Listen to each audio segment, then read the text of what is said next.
Olá, eu sou Antônio Carlos Souza Tom, sou psiquiatra clínico e sou psicodramatista. Há cerca de 2 anos e 7 meses eu estou fazendo esses vídeos aqui. E o primeiro vídeo foi exatamente a primeira vez em psiquiatria. Hoje eu quero voltar a tratar desse assunto da primeira vez de uma pessoa no psiquiatra e ver se nós acrescentamos alguma coisa àquilo que foi dito há 2 anos e 7 meses. Eu costumo dizer, brincando e falando sério, de que a psiquiatria é uma especialidade curiosa. Quando você sugere a um amigo um nome de um cardiologista, por exemplo, você está sendo cuidadoso com ele, atencioso com ele. Mas se você disser a uma pessoa que ela deve ir a um psiquiatra, provavelmente isso é em decorrência de uma briga, de uma discussão, no meio de um entrevero.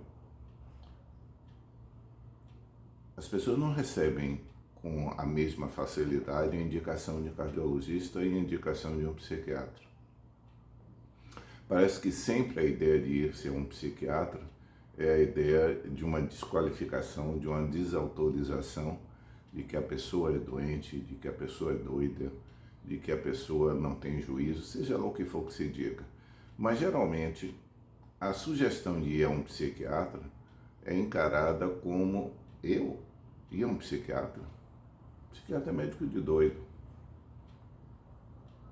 E isso é uma das coisas que mais atrapalha a vinda ao psiquiatra quando é sugerido por um outro profissional qualquer, ou quando a própria pessoa resolve pensar na ideia de buscar um psiquiatra. Qualquer diferença de ritmo do coração, em geral, as pessoas buscam correndo um cardiologista. Mas em psiquiatria, a busca ao psiquiatra é geralmente postergada, é sempre empurrada com a barriga.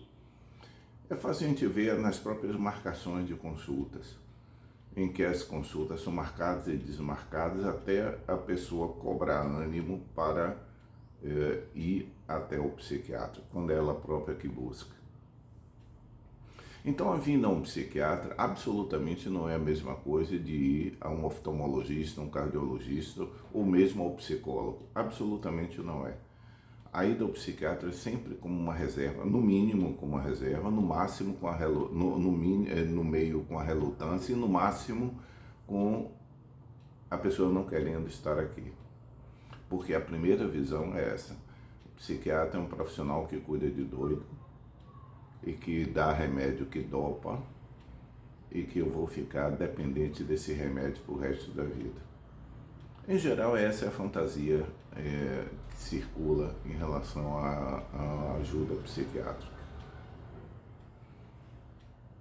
Então, esse primeiro cuidado do primeiro atendimento em psiquiatria é vital para a determinação, para a continuidade do tratamento do paciente.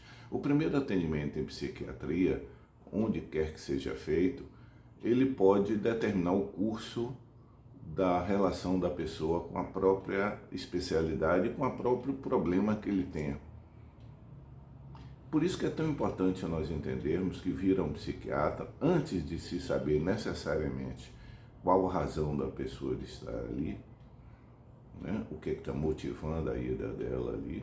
A primeira tarefa do profissional psiquiátrico, do profissional da área de psiquiatria, é estabelecer um vínculo com aquela pessoa que o procura. Se nós partirmos direto para uma avaliação clínica, pelo menos esse é o meu ponto de vista, se nós partirmos direto para uma avaliação clínica, fazendo perguntas de ordem clínica, querendo saber da história, que seria o natural em qualquer especialidade médica, é possível que nós estejamos perdendo um tempo precioso de estabelecer um vínculo. Ou seja, o paciente pode até vir, a pessoa pode até vir para a primeira consulta, mas pode se recusar a vir para a segunda. Aliás, eu costumo dizer que a verdadeira primeira consulta do psiquiatra é a segunda, porque a primeira pessoa vem às cegas, vem trazido, sugerido, de alguma forma ele é colocado ali, mas não é uma escolha natural dele. Quando eu digo que a verdadeira primeira consulta em psiquiatria é a segunda, porque essa que é determinada pela escolha. Quando ele retorna, aí sim nós temos certeza que o vínculo foi estabelecido e a ajuda psiquiátrica passa a ser escolha do paciente. Então essa tarefa do psiquiatra é de todos os profissionais da área de saúde? Mas em psiquiatria, para mim, eu considero ser vital, porque o paciente tem autoridade na segunda consulta. A primeira consulta ele pode vir por múltiplas razões, até por receio. Mas a segunda ele pode se determinar a não vir. É onde ele exerce o poder de escolha dele.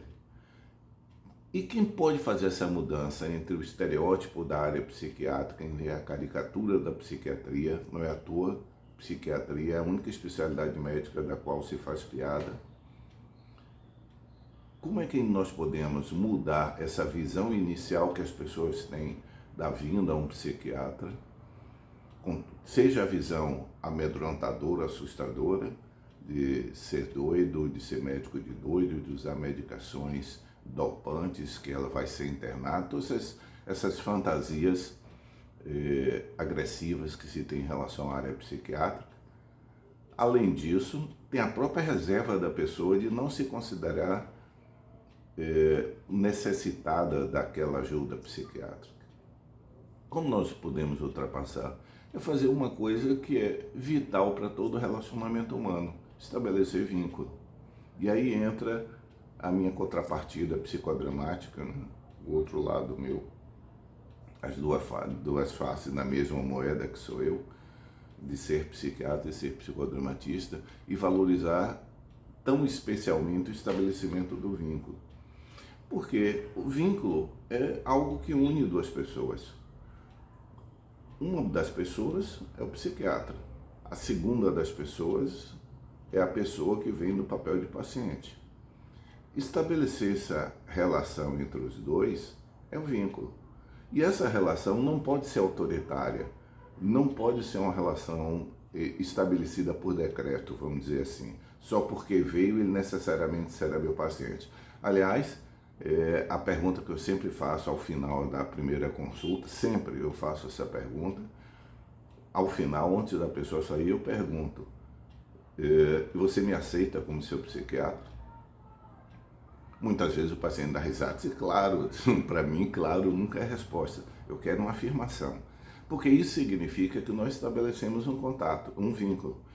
E vínculo é algo que une, é algo que estabelece uma ligação, é onde permite que a comunicação flua.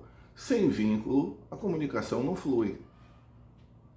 Então, quando o médico, no caso o psiquiatra, está nesse status dele de profissional médico, o paciente no status de paciente, mas está assim, ou seja, a visão é sempre de avaliação, de contar, pesar e medir, é uma visão avaliatória, é muito provável que não se estabeleça um vínculo, é sempre uma intervenção de um sobre o outro.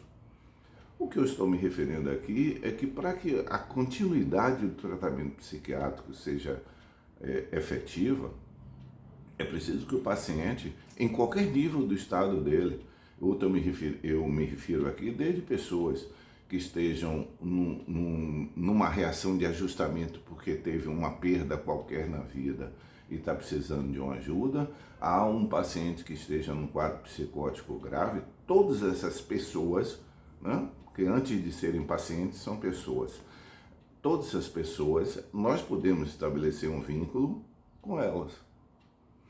E isso passa a ser a ferramenta principal para que nós possamos fluir a comunicação. De um lado, a comunicação técnica vinda do lado do psiquiatra, e do outro, a comunicação daquele que recebe a medicação ou o acompanhamento. É essa intervenção de um sobre o outro e a resposta desse para que possa orientar esse, ou seja, o feedback do paciente para o profissional psiquiatra, só se estabelece se o vínculo se estabeleceu, porque senão é a família que vai dar essa definição. E eu volto a dizer, isso pode acontecer, estabelecer vínculo é uma obrigação do profissional médico em geral, do profissional de saúde em geral, Mas no caso da psiquiatria, é o que faz o diferencial para o acompanhamento do psiquiátrico, se é efetivo ou não. Ou seja, aquilo que eu me referi da vez passada, quando eu me referi ao papel do paciente, no último vídeo. O paciente precisa ser sujeito do seu tratamento, não sujeito ao tratamento. É um jogo de palavras, mas define bem. A qualquer tempo da vida da gente, com qualquer patologia que nós tenhamos, de qualquer natureza, nós temos níveis diferentes de responsabilidade para nós próprios. E nós podemos atribuir ao paciente, à pessoa que vem com paciente psiquiátrico, nós podemos atribuir a ela a autoridade sobre a vida dela. Ela é sujeito da vida dela. E o vínculo reconhece isso. Estabelecer vínculo é reconhecer que existe um profissional que detém um saber algo específico e existe uma pessoa que detém um saber específico sobre ela. Ela conhece a história dela, ela sabe o que ela está sentindo. Ela sabe o que o remédio está causando a ela. Ou ela tem condições de saber. Nós detemos um conhecimento que não é específico sobre essa pessoa. É genérico, sobre o funcionamento cerebral e sobre o funcionamento medicamentoso.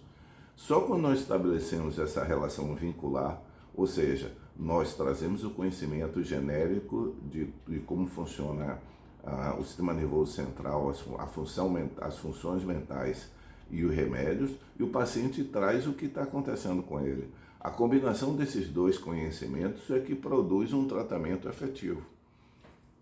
Espero que haja sido útil para vocês.